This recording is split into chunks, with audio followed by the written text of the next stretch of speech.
The Assembly will now hear an address by His Excellency Muhammad Yunus, Chief Advisor of the Interim Government of the People's Republic of Bangladesh. I request protocol to escort His Excellency and invite him to address the Assembly.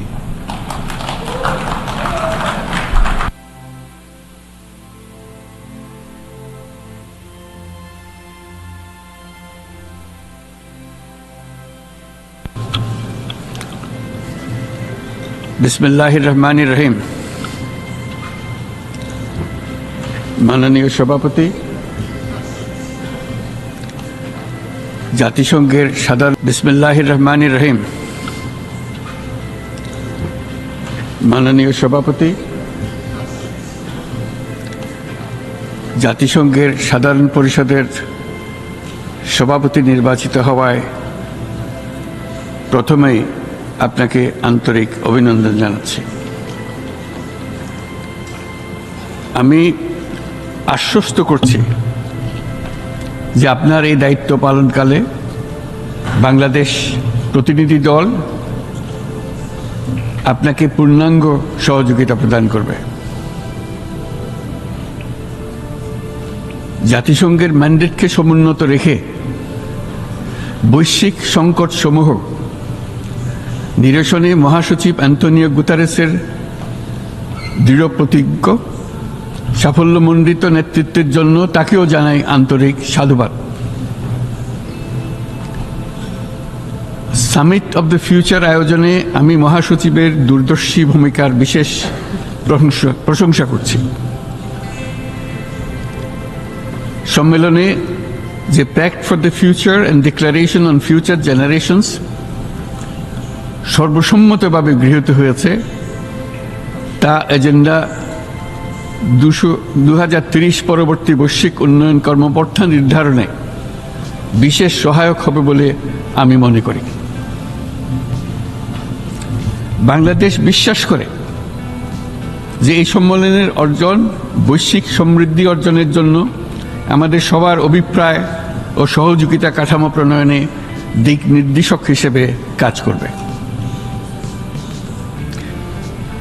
এই July August মাসে বাংলাদেশে যে যুগান্তকারী পরিবর্তন সংঘটিত হয়েছে তার প্রেক্ষিতেই আজ আমি বিশ্ব সম্প্রদায়ের এই মহান সংসদে উপস্থিত হতে পেরেছি। আমাদের গণমানুষের, বিশেষ করে তরুণ সমাজের অফুরন্ত শক্তি আমাদের বিদ্যমান রাষ্ট্র কাঠামো ও প্রাতিষ্ঠানিক আয়োজনগুলো আমূল রূপান্তরের এক নতুন সম্ভাবনার দ্বার উন্মোচন করেছে।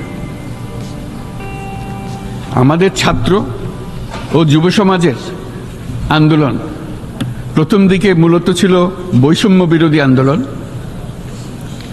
পর্যায়ক্রমে তা গণ আন্দোলনের রূপ নিয়েছে।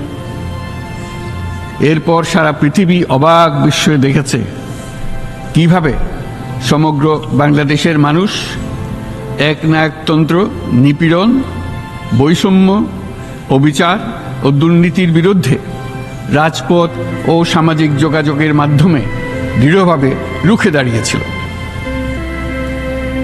আমাদের ছাত্র জনতা তাদের অদম্য সংকল্প ও প্রত্যয়ের মাধ্যমে একটি স্বৈরাচারী ও অগণতান্ত্রিক শাসন ব্যবস্থা থেকে আমাদের মুক্তি এনে দিয়েছে। তাদের এই সংকল্পের মধ্যেই আমাদের দেশের ভবিষ্যৎ নিহিত।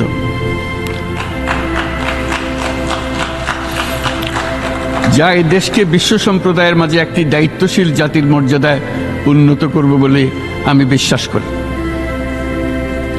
এই গণ আন্দোলন রাজনৈতিক অধিকার ও উন্নয়নের সুবিধাবঞ্চিত বাংলাদেশের আপামর জনসাধারণকে ঐক্যবদ্ধ করেছে। বাংলাদেশের মানুষ উন্নয়ন কর্মকাণ্ডকে অন্তর্ভুক্তিমূলক অংশীদারিত্ব রূপে দেখতে চেয়েছিল। আমাদের জনগণ একটা ন্যায্য, অন্তর্ভুক্তিমূলক ও কার্যকর গণতন্ত্রের জন্য লড়াই করেছে, যার জন্য আমাদের নতুন প্রজন্ম জীবন উৎসর্গ করেছে। আমাদের এই তরুণরা যে প্রজ্ঞা, সাহস ও প্রত্যয় দেখিয়েছে তা আমাদের অভিভূত করেছে, সারা বিশ্ববাসীকে অভিভূত করেছে। বন্দুকের গুলি উপেক্ষা করে বুক পেতে দাঁড়িয়ে গিয়েছিল আমাদের এই তরুণরা। অবৈধ রাষ্ট্র ক্ষমতার বিরুদ্ধে প্রবলভাবে সোচ্চার হয়েছিল আমাদের তরুণ তরুণীরা, স্কুল পড়ুয়া কিশোর কিশোরীরা। তারা নিঃসঙ্গ চিত্তে উৎসর্গ করেছিল তাদের জীবন। শত শত মানুষ চিরতরে হারিয়েছে তাদের দৃষ্টিশক্তি।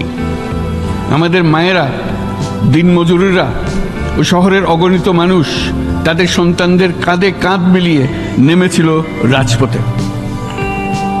তপ্ত রোদ, বৃষ্টি, মৃত্যু ভয়কে তোয়াক্কা না করে তারা সত্য ন্যায়সঙ্গত আকাঙ্ক্ষার বিরুদ্ধে দীর্ঘকালব্যাপী রাষ্ট্রযন্ত্রকে পরিচালনা করার অশুভ ষড়যন্ত্রকে পরাভূত করেছিল। জনগণের এই আন্দোলনে আমাদের জানা মতে প্রায় 800-এরও বেশি জীবন আমরা হারিয়েছি স্বৈরাচারী শক্তির হাতে। উদারনীতি, বহুত্ববাদ ও ধর্মনিরপেক্ষতার উপর মানুষের গভীর বিশ্বাস থেকেই বাংলাদেশ রাষ্ট্রের অভ্যুদয় হয়েছিল। 1971 সালে যে মূল্যবোধকে বুকে ধারণ করে আমাদের গণমানুষ যুদ্ধ করেছিল, সেই মূল্যবোধকে বহু বছর পরে আবার জেনারেশন জি, যে প্রজন্ম জি, নতুনভাবে আমাদেরকে দেখতে শিখিয়েছে। এরকমটি আমরা দেখেছিলাম 1952 সালের ভাষা আন্দোলনে, বাংলাকে মাতৃভাষা হিসেবে প্রতিষ্ঠার সময়। বাংলাদেশের এই অভ্যুত্থান আগামী দিনগুলোতে বিশ্বের বিভিন্ন প্রান্তে মানুষকে মুক্তি ও ন্যায় বিচারের পক্ষে দাঁড়াতে প্রেরণা যোগাবে। আমাদের মুক্তি ও গণতান্ত্রিক আকাঙ্ক্ষাকে বাস্তবে রূপ দিতে আমি তাই আজ বিশ্ব সম্প্রদায়কে আমাদের নতুন বাংলাদেশের সঙ্গে সম্পৃক্ত হবার উদাত্ত আহ্বান জানাচ্ছি। মাননীয় সভাপতি, যে রাষ্ট্র কাঠামো দুঃসহ হয়ে গেছে তার পুনর্গঠনের জন্য আমাদের তরুণরা, দেশের আপামর জনসাধারণ একমত হয়ে আমার এবং আমার উপদেষ্টা পরিষদের উপর আস্থা রেখে সরকার পরিচালনার এক মহান দায়িত্ব আমাদের উপর ন্যস্ত করেছে।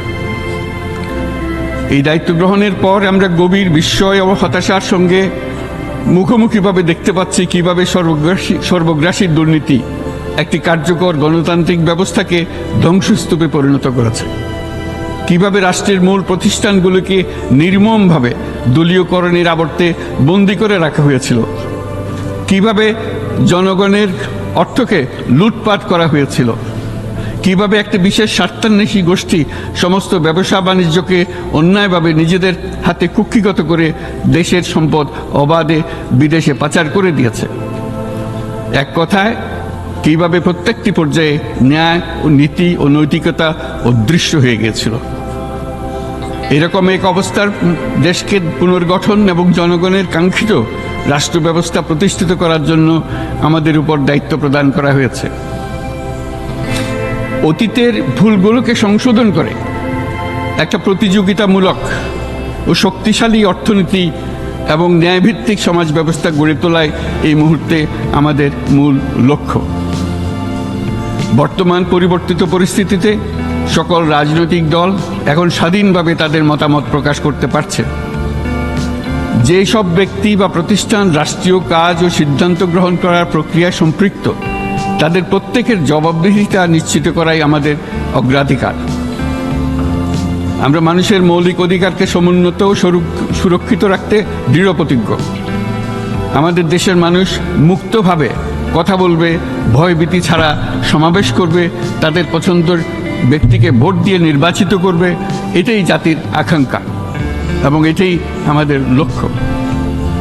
বিচার বিভাগের স্বাধীনতা সংরক্ষণ ও সাইবার ডোমেন সহ গণমাধ্যমের স্বাধীনতা সুসংহতকরণে আমরা প্রতিজ্ঞাবদ্ধ। আমাদের একজন কৃষক বা একজন শ্রমিকের সন্তানও যেন সমাজের সর্বোচ্চ শিখরে পৌঁছতে পারে, সেই লক্ষ্যে বিশালকার অবকাঠামো নির্মাণের বদলে স্বাস্থ্য ও শিক্ষা খাতে বরাদ্দ বৃদ্ধির আমরা গুরুত্ব আরোপ করছি।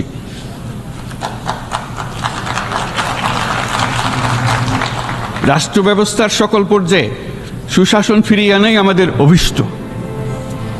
বাংলাদেশে যেসব আন্তর্জাতিক, আঞ্চলিক এবং দ্বিপাক্ষিক চুক্তির পক্ষভুক্ত সেগুলো প্রতিপালনে আমাদের সরকার বদ্ধপরিকর।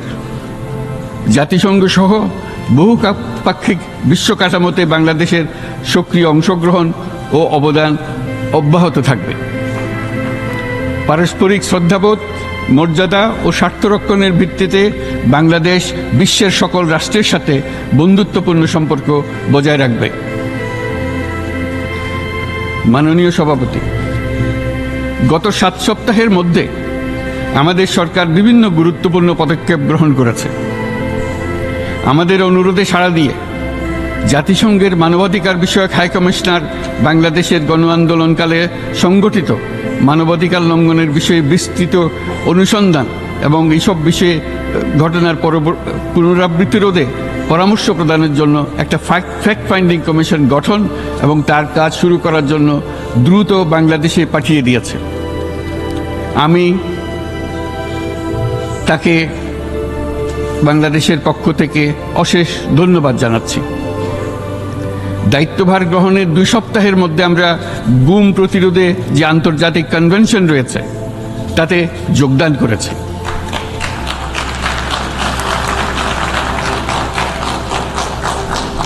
এর আশু বাস্তবায়নের জন্য প্রয়োজনীয় দেশীয় আইন ও বিধি প্রণয়নে আমরা এখন প্রক্রিয়া শুরু করেছি। বাংলাদেশে গত 1.5 দশকে যে সমস্ত গুমের অভিযোগ রয়েছে সেগুলো তদন্ত করার জন্য একটি তদন্ত কমিশন এই মুহূর্তে কর্মরত আছে। মানুষের আস্থা, আত্মবিশ্বাস ফিরিয়ে আনতে এবং নির্মম অতীত যেন আর ফিরে না আসে কোনোদিন, সেই জন্য আমরা কিছু সুনির্দিষ্ট খাতে সংস্কারকে অগ্রাধিকার দিয়েছি। সেই লক্ষ্যে আমরা বিদ্যমান নির্বাচন ব্যবস্থা, সংবিধান, বিচার ব্যবস্থা, জনপ্রশাসন, আইন শৃঙ্খলা ব্যবস্থা সংস্কারের জন্য স্বাধীন কমিশন গঠন করেছি। সংবাদপত্র ও গণমাধ্যমের সংস্কারের জন্যও পৃথক কমিশন সহ আরও কয়েকটি বিশেষ বিষয়ে কমিশন গঠন প্রক্রিয়াধীন রয়েছে। ব্যবসা বাণিজ্যে অনুকূল পরিবেশ সৃষ্টির লক্ষ্যে আমরা ব্যাংক ও আর্থিক খাতের ব্যাপক সংস্কারের উদ্যোগ গ্রহণ করেছি। কোনো বিদেশি ব্যবসা বা বিনিয়োগ যেন ক্ষতিগ্রস্ত না হয় তা নিশ্চিত করতে আমরা বদ্ধপরিকর। এসব সংস্কার যেন টেকসই হয়, দীর্ঘমেয়াদে নিশ্চিত করতে এবং অবাধ ও নিরপেক্ষ অংশগ্রহণপূর্বক নির্বাচনের জন্য উপযোগী পরিবেশ সৃষ্টি করতে আমরা কাজ করে যাচ্ছি। গণতন্ত্র, আইনের শাসন, সমতা, সমৃদ্ধি অর্জনের মাধ্যমে একটি ন্যায়ভিত্তিক সমাজ হিসেবে আত্মপ্রকাশের অভিপ্রায় বাস্তবায়নে আমি বাংলাদেশের প্রতি আন্তর্জাতিক সম্প্রদায়ের সমর্থন ও গভীরতর সম্পর্ক গঠন করার জন্য আহ্বান জানাচ্ছি।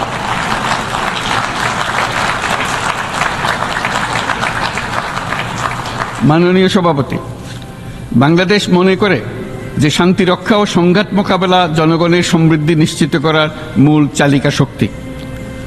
সাম্প্রতিক বিপ্লবকালে আমাদের ইতিহাসের সবচেয়ে কঠিনতম সময়ে জনগণের মুক্তির আকাঙ্ক্ষা পূরণে তাদের পাশে দৃঢ়ভাবে দাঁড়িয়ে আমাদের সাহসী সশস্ত্র বাহিনীসমূহ আরও একবার শান্তির প্রতি তাদের অঙ্গীকার প্রমাণ করেছে।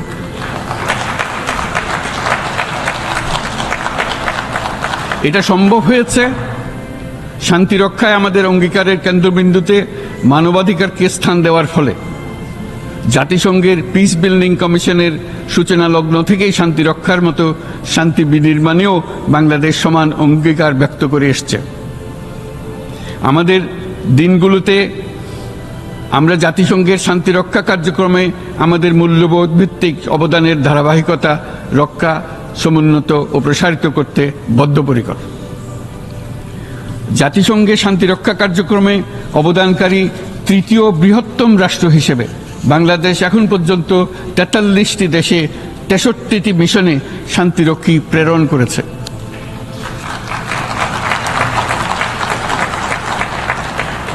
বসনিয়া থেকে শুরু করে কঙ্গো পর্যন্ত বিশ্বের বিভিন্ন প্রান্তে এসব মিশনে দায়িত্ব পালনকালে 168 জন বাংলাদেশি শান্তিরক্ষী নিজেদের জীবন বিসর্জন দিয়েছে। আমরা আশা করি যে কোনো অবস্থায় নানা প্রতিকূলতা সত্ত্বেও জাতিসংঘের ভবিষ্যৎ শান্তিরক্ষী কার্যক্রমগুলোতে বাংলাদেশের প্রতিরক্ষা বাহিনীর সদস্যরা একইভাবে অবদান রাখার সুযোগ পাবে।